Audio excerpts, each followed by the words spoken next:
It's going to have to be a full-blown, I am sorry, I lied, I am a terrible person, tail in between the legs, and that's what we deserve. Everything, and it really was quite horrific because you just go, what kind of a monster even goes through with this CRD filing? Like, they're basically bullying him again in the lawsuit. Blake Lively is freaking out as Candace Owens sued her for her narcissistic behavior. So it was monstrous what she did, and she's got to pay for it. Live birth porn. She dragged Ryan Reynolds into the mess and had him bully Hollywood studios to control everything. There's going to be a lot stronger defamation claims against Ryan Reynolds. Ryan's weak defense backfired, exposing both of them. Now Blake's career and reputation are falling apart publicly. But boy, I mean, it's just like, it's kind of embarrassing, right? Blake Lively thought she had Hollywood in her back pocket, didn't she? Walking around, flipping her blonde hair, acting like the queen bee of some real-life high school movie. But then, March 2025 hits like a truck. Did it become clear to you that Blake Lively was the aggressor in this now epic showdown? Was it when Baldoni dropped the countersuit? Was it when Brian Friedman put up the website with the 170 pages and all the texts? Or was it right away when the Times wrote? Right away. I've always had an intuition about her, and I've always had an intuition about Taylor Swift and like the branding of the nice girl stuff. And something just didn't. I went through Justin Baldoni's Instagram, and he just seemed like a puppy. Candace Owens decides she's had enough of Blake's manipulative nonsense and throws down the legal gauntlet. And not quietly, Candace comes in loud, flipping the entire Hollywood script. Blake probably thought she'd control the narrative forever, smiling her fake little smile on red carpets while pulling strings behind the scenes. And I knew a bit about her. I knew how she grew up. I knew that she kind of was one of these people. What tends to be the case is that when you grow up with everything, you create things out of nothing because you're looking for struggle in your life and you're used to getting whatever it is that you want. But the second Owens legally clapped back, Blake reportedly lost her mind, went on a full-blown tantrum fit, screaming, crying, smashing things like some A-list toddler who just found out the world doesn't revolve around her. So I just kind of had her down to a prototype and said, I'm going to pump the brakes and see what happens. And then when Brian Friedman came back with the facts, they were just undeniable. You know, it was undeniable. I mean, can you imagine? This woman's been polishing her reputation for years, building up this perfect wife, perfect mom, perfect starlet image. And all it takes is Candace Owens walking in with a few court documents and a reality check to knock that castle down. What makes it even more hilarious is how this courtroom drama isn't just personal anymore. Oh no, it's bleeding into Hollywood's pockets. It was kind of a radical thing to want, and they were arguing that, careers could be ruined. Well, what could be ruined? You might be a little embarrassed, but to ruin a career, there has to be some level of fraud. We're talking about hundreds of millions down the drain. Career losses, legal fees, public trust all shot because Blake couldn't control her tantrums or her obsession with being the puppet master. Everyone from studios to PR agencies is paying the price because Princess Blake couldn't handle not getting her way for once. And the public? Oh, they're eating this up.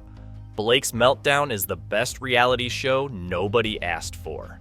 In terms of how you're presenting yourself to the public and who you are in private. Now let's talk about Blake's so-called knight in shining armor, Ryan Reynolds. Or should I say, the guy trying to pull a Houdini act out of Baldoni's lawsuit. March 2025 rolls around, and Ryan files to get himself dismissed from the case. And so this filing to dismiss is essentially him saying like, nah, boo-boo, on the defamation claim, you can't touch me because it's satire.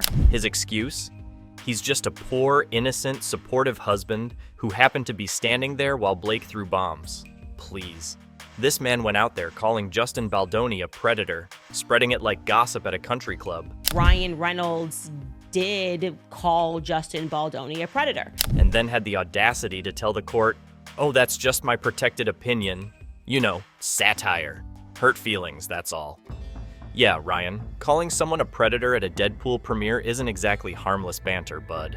There's 5 other claims. He's got extortion, he's got false light, and everything immediately falls apart there. But I'm saying even that was ill-advisable. I would not have said, quote unquote, hurt feelings and saying, like, they're basically bullying him again in the lawsuit. The judge took one look at that joke of a defense and tossed it out faster than Ryan's weak promotional skits. Turns out when you have extortion claims, false light, and interference backed by actual evidence, courts aren't too keen on letting you skip out. They've got you on this extortion. His argument is so weak. He's basically saying, well, I didn't receive any money. And it's like, buddy, extortion is a lot bigger than that. You made threats to go public with sexual harassment claims so that your wife could take over the movie, which you wrote scenes for. And let's not forget the juicy part, those text messages. Oh yeah, Ryan's little private chats with Hugh Jackman, they're not doing him any favors. Apparently, there's a lot more going on in those messages than Ryan wants the world to see. Makes you wonder how many times he called Baldoni names off camera, too. There's going to be a lot stronger defamation claims against Ryan Reynolds, because could you imagine the text messages between him and Hugh Jackman they're putting together all of these scenes? I mean, it's going to get crazy. Well, Brian Friedman wasn't pulling punches either. Straight up called Ryan out, labeled him a key player in trying to wreck Baldoni's career, and waved around receipts like a proud lawyer at a roast battle. I mean, they're all going to have to pay for the associated inconveniences, the travel, the lawyers, if Hugh Jackman, anyone getting deposed who's got to make arrangements for it if they have to get their own lawyers or whatever it is. And here's Ryan, should be looking out for them and not himself. But let's get back to the real star of this tantrum saga. Blake Lively, Hollywood's favorite spoiled brat. Candace Owens did not hold back. She didn't sugarcoat, didn't tiptoe. She ripped Blake apart piece by piece, called her exactly what she is, someone who's been spoon-fed privilege her entire life, but still manages to stir up chaos out of sheer boredom and insecurity. Blake's been riding the wave of getting everything she wants handed to her. Nice upbringing, cushy Hollywood career, A-list friends, but somehow that wasn't enough. Nope. She needed to orchestrate a whole career-destroying campaign, ruining people's lives, all because she felt a little threatened. Without question, I really do think she's just a spoiled brat. Like, it just goes down to something that simple. She's a spoiled brat, and she's used to getting what she wants from the time that she was a kid. And this is what she wanted, and I do think that people have not pieced together. Candace straight up said it. Blake's the type who creates problems out of thin air just to feel important. And don't even get me started on how she weaponized the media. Remember that big flashy New York Times expose she threw around like her personal weapon? Owens dragged her for that too. Blake conveniently left out key context, made Baldoni look like the bad guy, and sat back smugly as the media ran with it. Candace wasn't buying that fake, nice girl branding for a second. She called out narcissism, the obsession with controlling the Hollywood power game, demanding everyone bow down to her, and she made it very clear. Blake needs to pay publicly and legally for all the chaos she caused. Him and Blake Lively were deluded enough to believe that it was inorganic traffic online. Like this, there's no way people don't like us. We're so wonderful. We're so amazing. We're so hot. We're so pretty. Our friends are rich. We know Taylor Swift. The world loves us. Like, come on.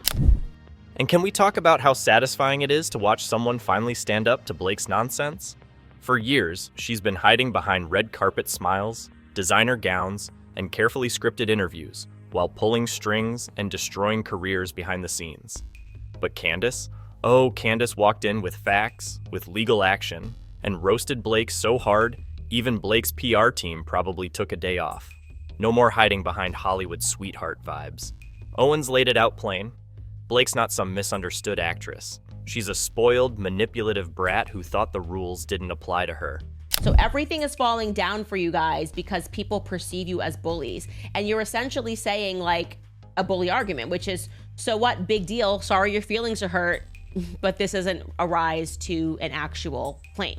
Now Blake's left, sitting in the middle of this courtroom circus she created, lawsuits stacking up, Hollywood turning its back, and the public finally seeing the real her. The tantrum fit? Oh, it's just the cherry on top. Because when Candace Owens stepped in, she didn't just challenge Blake's fake narrative. She burned the whole script to the ground. And watching Blake squirm under the pressure, that's the best show we've seen in years. Thin-skinned outrage, essentially, over us bullying you. That doesn't make you look good on paper, it doesn't make you look good in the court of public opinion. It makes you look like what you actually are, which are a bunch of bullies who think can get away with everything. Blake wasn't sitting quietly on the sidelines. She was the one pulling all the damn strings. All those leaks and insider reports, they're pointing fingers straight at Blake as the real puppet master behind this messy lawsuit and smear campaign. You see, Ryan Reynolds didn't just wake up one morning and decide to torch Justin Baldoni's career out of nowhere. Nope. Blake had her little marionette strings wrapped around Ryan's neck, yanking hard, forcing him into her personal vendetta. I think of this guy, Sklenar, like Brandon Sklenar. What a miserable guy. I cannot stop focusing on him because... And let's be honest, Ryan's whole tough guy act didn't exactly scream natural. Sources made it crystal clear. Blake was the one telling him to act powerful. She wanted her man out there chest-thumping, bullying studio heads, throwing his weight around like he's some Hollywood god. She wasn't satisfied being the behind-the-scenes manipulator. She wanted Ryan to march right into the battlefield, guns blazing, to do her dirty work. And guys, did he oblige? Every uncomfortable moment we felt like, well, now they could do the same thing.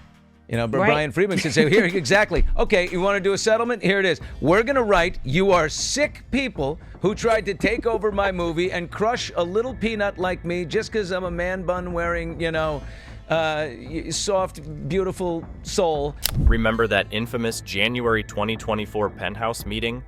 Oh yeah, the one that sounds like a deleted scene from some mafia movie. Blake handpicked Ryan to represent her. Ryan Reynolds, usually the guy cracking jokes, suddenly screaming at Baldoni like a man possessed, all while Blake sits back smugly, watching her little plan unfold. She wasn't just a bystander, she orchestrated every second of it. Ryan has true daddy issues, and like he's had this sociopathic character trait since he's been in my drama club. And let's not forget her masterpiece, Blake's carefully crafted demand list at Sony. She practically walked into those meetings with a wrecking ball, threatening to pull the plug on production if they didn't bend over backwards for her. Sony execs probably needed therapy after dealing with her tantrums. And once the public saw the 170 pages of text receipts, oh, the facade shattered. There was no hiding who the aggressor really was. Blake's sweet, innocent image turned to dust, replaced by the truth.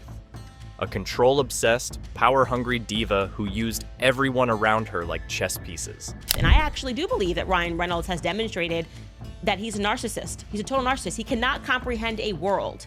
I truly believe he cannot comprehend a world in which him and his wife are not liked. But Blake didn't stop at controlling Ryan. Oh no. She took her petty war straight to the studios and production teams. Welcome to the extortion chapter of this Hollywood circus. Sony executives confirmed it plain as day. Blake and Ryan's legal team threatened to walk away from filming, knowing damn well it would cost the studio multi-million-dollar losses. People that tend to be that vicious and be that angry have unresolved pieces of themselves. And he said as much in this It Ends With Us skit that had nothing to do with the movie. He said he has like unresolved issues, and they're daddy issues. They're like daddy issues. We're not talking pocket change here. These are big budget films with entire teams, schedules, and contracts hanging in the balance. And Blake? She leveraged all of that like it was her personal bargaining chip. Because of that, he was really just using Justin Baldoni as a punching bag, because there was something about Justin Baldoni's character constantly talking about, like the real Justin Baldoni, doing this inner healing and childhood healing and addressing your true self that triggered him. Email evidence spilled all the dirty details. Blake demanded directorial control like she was Spielberg overnight. She pushed out Baldoni, shoved composer Brian Tyler to the curb, probably didn't blink twice while doing it. Oh, and let's not forget the leaked texts where Blake taps into her charming little dragon persona, breathing fire at anyone who dared resist.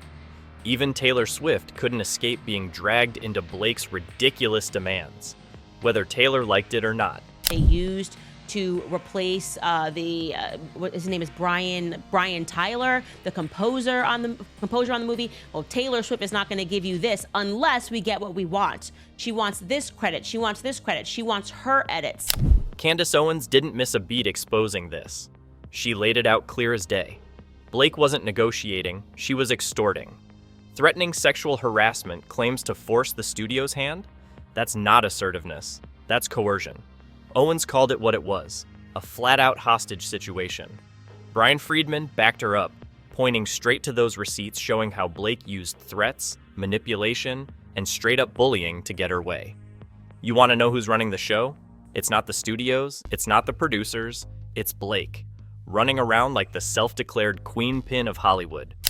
Then they go on to claim that Ryan Reynolds' extortion claim is invalid because he, quote, fails to allege that he received any money or property. Okay, that's a completely ridiculous argument to say, well, you can't prove that this was extortion because Ryan didn't personally receive any money or property is just dumb. But here's where it gets even juicier. Blake's entire PR game, her precious, carefully choreographed image, collapsed right in front of her eyes. Candace Owens cracked it wide open. Blake wasn't just pulling strings behind the scenes, she was also pulling every trick in the media manipulation handbook.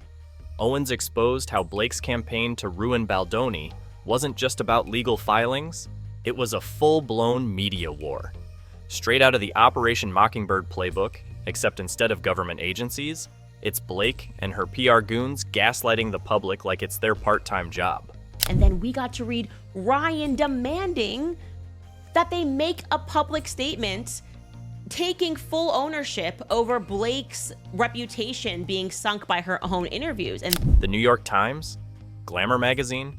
Yeah, they all got dragged into Blake's little propaganda machine. Fluffy articles defending Blake, painting her as the poor, misunderstood victim, all while hiding the truth about her toxic behavior. Candace Owens took a sledgehammer to that narrative. She called these outlets exactly what they are: Hollywood gaslighting tools. Media pawns helping Blake control the story while she's out here bulldozing careers. that Ryan himself quarterbacked this entire situation, okay? Also, don't forget, remember, Blake chose him to be her quote-unquote representative. Owens didn't stop there, though. She connected the dots, showing how Blake's tactics mirror classic propaganda moves used to brainwash the masses. Suddenly, people are waking up, realizing this legal battle isn't just celebrity gossip. It's a case study in how stars weaponize the media to push their personal agendas. Blake thought she could finesse her way through all of it, controlling public perception while wreaking havoc behind closed doors.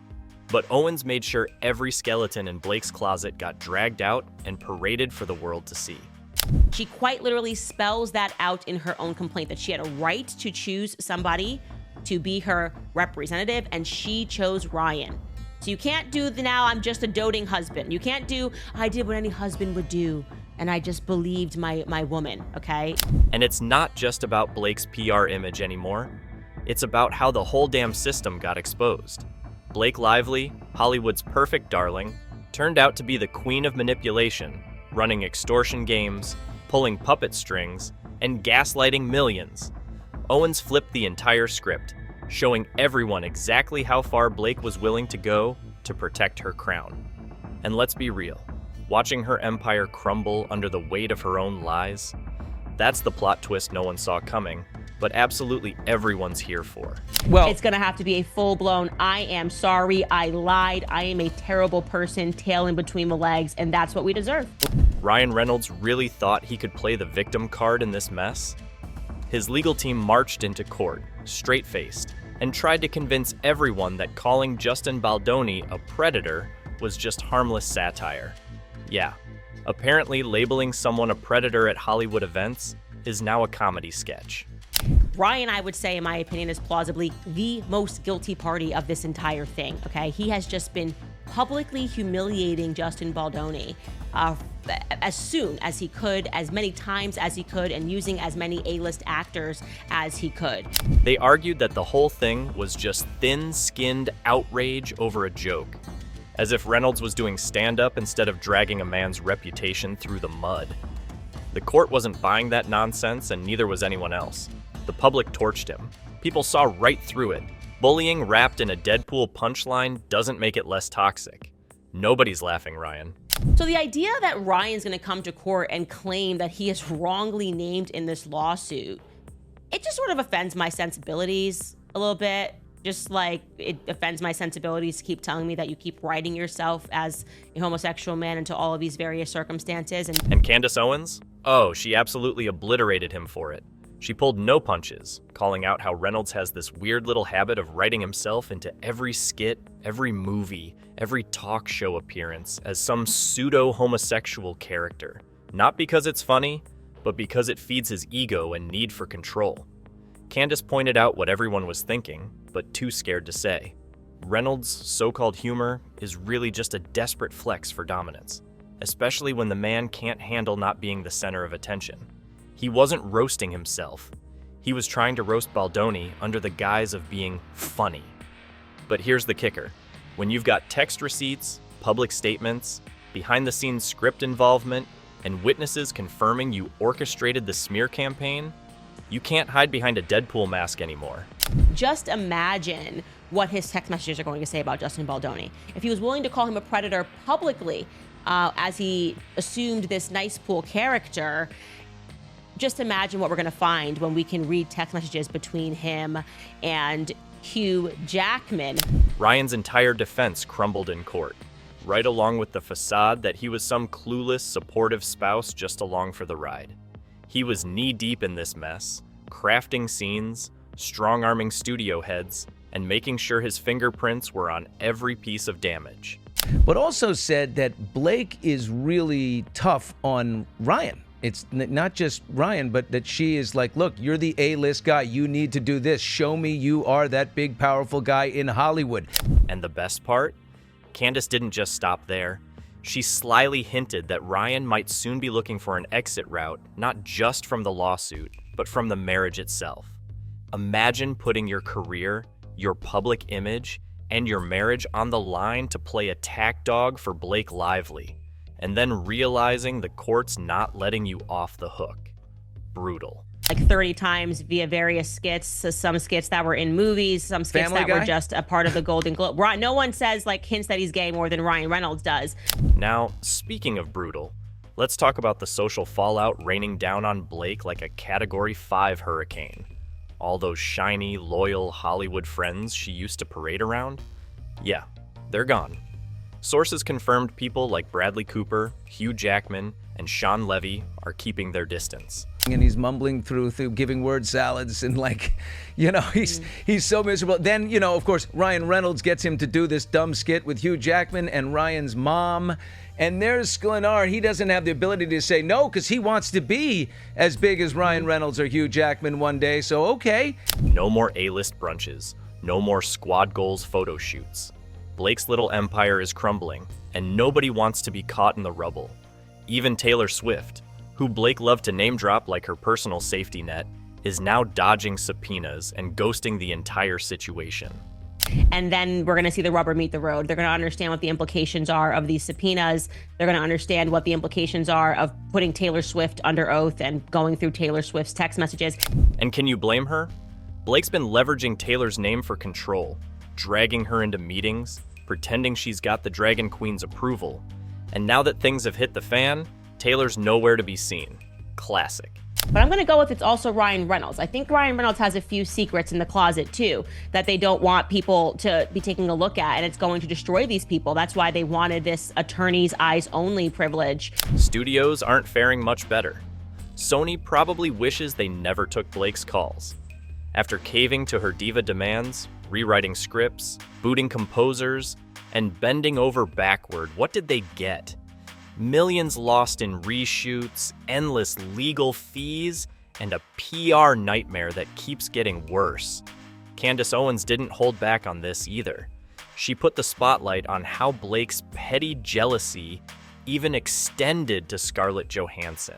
People have not pieced together, and I've been speaking about it, the Scarlett Johansson piece of this is also something. She's the one that walked away from Ryan. He has control issues, and she was working with Wayfarer on her directorial debut. Apparently, Blake was so pressed about Scarlett's directorial debut, she decided to hijack control over It Ends With Us just to one-up her. Like, Blake couldn't stand seeing Scarlett rise, so she threw tantrums until she could snatch some power herself. Newsflash, Blake? Jealousy isn't a cute look, and it's not a business strategy either. She's not that smart. She's not a brilliant actress, and she's not a Scarlett Johansson. And I think that, she suffers from that insecurity of wanting to feel like she belongs in the A-list club that Taylor Swift is in. And what about Blake's big dream of being the next Reese Witherspoon-style power player?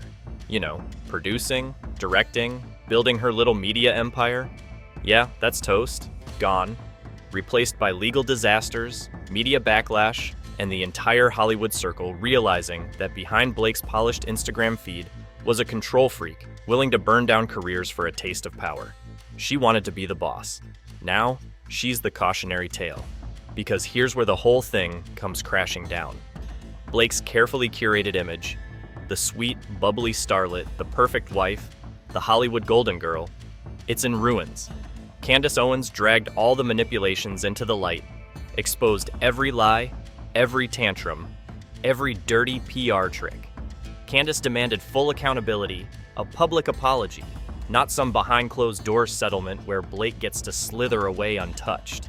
And let's be honest, Blake's spoiled brat behavior finally caught up to her. Hollywood's mask slipped, and everyone saw exactly what was underneath. But that lets me know that they're scared, and they're not going to admit that until they lose the dismissals, and then I think they're going to want to settle. And a settlement's a good idea if they give the full mea culpa. Ryan Reynolds, his failed legal stunt sealed the deal. Taylor Swift, radio silent, media outlets, scrambling, backpedaling, realizing they can't save her anymore. Blake Lively, once the darling of every talk show, is standing completely alone in the wreckage she built. This tantrum fit wasn't just some petty fight. It's the full-blown meltdown of her career. That's everybody leaving Blake alone in it, right? Did he just bail on his wife? And if you thought Blake's little meltdown couldn't get more pathetic, let's talk about how Hollywood's now treating her like she's radioactive. Studios aren't just backing away. They're whispering behind closed doors, calling her the cautionary tale nobody wants to work with. Directors, producers, execs, they all learned real quick that caving to Blake's tantrums only leads to PR disasters, lawsuits, and millions flushed down the drain. No one's signing up for round 2. Well, that is a financial threat. You're saying to them, do what we want, this as a first step, do what we want, or else we're going to walk away from your project and leave you millions of dollars in the hole, as you're going to have to reshoot everything you shot, plus find another lead character to the movie. Even the red carpet circles aren't safe anymore. Blake's name used to guarantee magazine covers and glowing headlines. Now, tabloids can't get enough of her downfall. The same outlets that once kissed her designer heels are now running exposés on how she micromanaged, manipulated, and manufactured her nice girl persona while pulling strings like a Hollywood dictator. She wanted power, control, dominance, and now she's got it. In the form of a public implosion everyone's watching like it's the season finale of a trashy reality show. And the funniest part? All Blake ever wanted was to be untouchable, the queen bee, the Reese Witherspoon of the next era. Instead, she ended up being the headline for how not to play the game. Because when you throw tantrums, ruin careers, weaponize media, and bite every hand feeding you, don't be surprised when the whole damn hive turns on you. Hit that subscribe button and stay tuned, because this meltdown is only getting messier.